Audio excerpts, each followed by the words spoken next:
Hello everyone, Curious Corduroy here, and we actually got a really decent info dump today in regards to Crisis Core Reunion in the form of a few different interviews from across different websites. All of these interviews were done with the same three people. That's Mariko Sato, who is the game's producer, Tetsuya Nomura, who is the creative director, and Yoshinori Kitase, who is the game's executive producer. So because of that, a lot of these same questions were asked by these outlets, which led to a lot of the same answers being given. So it was a little bit redundant. So I tried to take all of the interesting new information that they talked about in these interviews and put that into this video. However, if you want to read these articles for yourself, if you want some more information, I will leave links in the description below to all of these articles so that way you can read them for yourself in case maybe there's something that I missed or maybe there's something I didn't spend enough time on. Also, before we get into this information, if you could click that like button, that would be wonderful.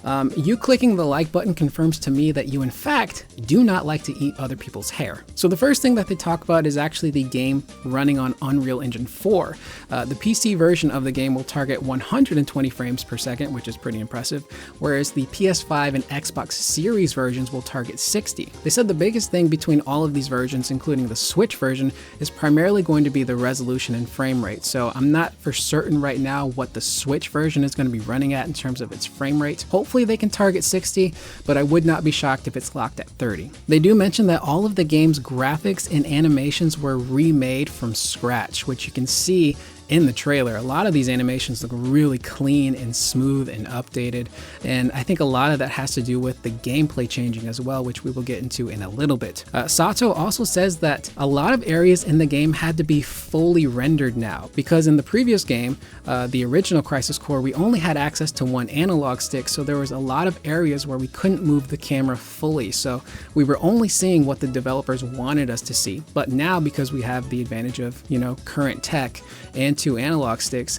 they had to fully render these environments now because we're going to be able to see everything. So that's really cool. The next thing they talk about is actually the story, and this is where things get a little bit funny for me. So they go on to say that the story will be a faithful retelling of Crisis Core with no new story elements added in, which they also say that most likely means that there won't be any new missions or side quests included in the remaster. One of the reasons why they did this was because of how much work is going into the Final Fantasy trilogy right now. Trying to remake Crisis Core from the ground up would just be too time consuming, it would take way too long, and they wanted to get something out there that players could play in the meantime before we actually got to Rebirth. Kitase also makes it a point to say that with the Final Fantasy VII Remake, it was a new starting point for a Final Fantasy VII, and so we decided to expand the story. But with the Crisis Core Reunion, it is a remaster and it's still positioned as a story that expands on the original Final Fantasy VII story, and so we didn't want to stray too far from that. So I'm calling shenanigans on this, man. I can't help but wear my tinfoil hat here and kind of think that maybe they're not telling us everything for fear of spoiling things. But the biggest thing to me is this game has been subtitled Reunion, which falls in line with the naming structure of the Final Fantasy trilogy, Remake and Rebirth, and whatever the third part ends up being. I'm partial to Reloaded, a la The Matrix, but we could get like Requiem, Relinquished, Revengeance, Revisited, I don't know. Who knows what it's going to mean, but Nomura made it a point to say that these names are important, they have meaning. Remake was Sephiroth trying to remake events. Rebirth could be meaning, the actual literal rebirth of Sephiroth. So what does Reunion have to do with Crisis Core? I don't think they would have just slapped on Reunion, that RE subtitle, just for shits and giggles, it's gotta mean something. So I do think that 90 to 95% of this game will be the old Crisis Core that we all know and love and are familiar with. But I truly think that at least 5% of this game, primarily the ending, will be different. I really think we're gonna get that 7 remake ending where, spoiler alert, Zack doesn't die. Zack beats the soldiers, takes Cloud, and makes his way to Midgar.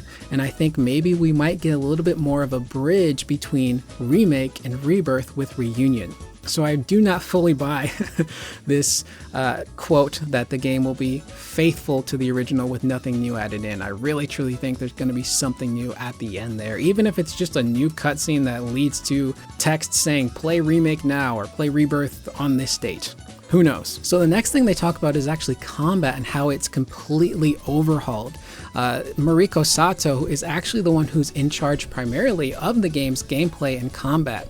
And she goes on to say how big of an inspiration Final Fantasy VII Remake was to Crisis Core Reunion. They wanted this game to play like a modern action game that was fast and fluid and responsive. So that's something that I was speculating on in previous videos. How is this game going to play? Because in the trailers, it looks really good. It doesn't look like there's really any downtime between attacks. We're watching Zack, attack and then, dodge backwards and cast a spell. We're seeing him roll around. It looks so much more fast and fluid than what we had with the OG Crisis Core. So they wanted this to be an easy transition from Final Fantasy VII Remake players to jump into Crisis Core and not really have it be too different. It's a much more smooth experience. Nomura even does mention that the pacing of the original Crisis Core was more in line with command battles and not an action game that was much more fast-paced. And Katase actually makes it a point to say that although he left most of the gameplay choices in the hands of Sato, he really wanted it to be apparent that they were changing the camera. He really wanted those updated camera controls, especially since the combat is going to be so much different this time around. So they do go a little bit further in depth with the combat talk. Zack will actually be able to string together combos now. So in the original Crisis Core, it felt really delayed because you had a specific attack command on your command bar. So you would have to hit the button, Zack would swing his sword, you'd have to wait for the animation to finish, and then you could do another attack. But this go around, it's actually all going to be seamless, so Zack can actually link attacks together. They also mentioned that there will be shortcuts for commands, which I believe you can see that in the trailer as well. There are a few shots where you can see spells and attacks and items that are listed on a shortcut menu, so that's also really, really nice as well. The DMW system will remain largely unchanged to a degree, which means that things like leveling up and certain abilities will be kind of random. However, they do make it a case to say that limit breaks and summons, although they're still randomized, they can be stored for later use, which leads to things like limit breaks being accessible at any point in time. You don't have to just wait for that pop-up in the DMW to show up to give you that ability. So that's really cool. That really changes the pace of combat. In the original Crisis Core, the DMW could slow down battle to a crawl because you had to wait for the slot machine, you got a random ability, you had to use it then and there. So now being able to take an ability or a summon or a limit break and store it and use it whenever you want, that's so much nicer. So one of the last things they talked about was actually some controversy surrounding Crisis Core, and that's the voice cast. So Crisis Core is going to be completely revoiced with actors from the VII Remake trilogy, which I'm actually really excited about. As much as I like certain performances or voice actors in the previous compilation of Final Fantasy VII, I thought all of the actors in Remake did such a phenomenal job with these characters. And no disrespect to the OG actors, but the newbies who came in, they added a lot more depth and nuance to these characters, at least most of them, which actually leads to another very interesting talking point, and that is in regards to Gackt, the Gackt attack himself. So one of the things that a lot of people speculated on that was holding Crisis Core back from being re-released or remastered in some shape or form was issues with Gackt. A lot of people are saying that maybe there was contract and rights disputes. That was what was keeping the game on PSP. However, Nomura dispels all of that. He said that's not true at all. The thing that was holding back a re-release was simply timing. He also does state, and this is a little bit worrisome, that all of Gackt's original VO will remain intact and no new dialogue was recorded for him. So I'm assuming that's in regards to the Japanese version of the game only. Since the new voice cast is going to be different in the American version, I'm assuming we're getting a new voice actor for Gackt as well. The only reason I'm kind of worried about that is because I'm probably going to get some shit here for this. As an adult, listening to Genesis speak is painful. As a teenager playing this game when it came out, it was fine. But listening to Genesis speak now, I can't do it. I just can't do it. And that's not a knock on the original voice actor.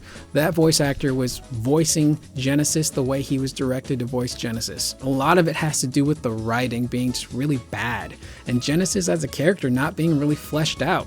He's just constantly spouting off quotes from Loveless, and it's not fun to listen to. It is so grating, and that makes Genesis this really one-note, shallow edgelord. So with them saying the game will be faithful to the original, I'm assuming that also means that the script will also be 100% faithful to the original game. It's just new voice acting, which kind of worries me, because one of the things that was so great about VII Remake was the fact that the writing was good. It didn't have that stereotypical anime RPG type of dialogue where, and this happens a lot in Crisis Core, where two people are having a conversation with one another, but the way that they're speaking and the things that they're saying, it sounds like they're having two completely different conversations. It's like they're talking to someone on the phone, but they're just looking at each other. It's really, really stilted and jarring, and it's not fun to listen to.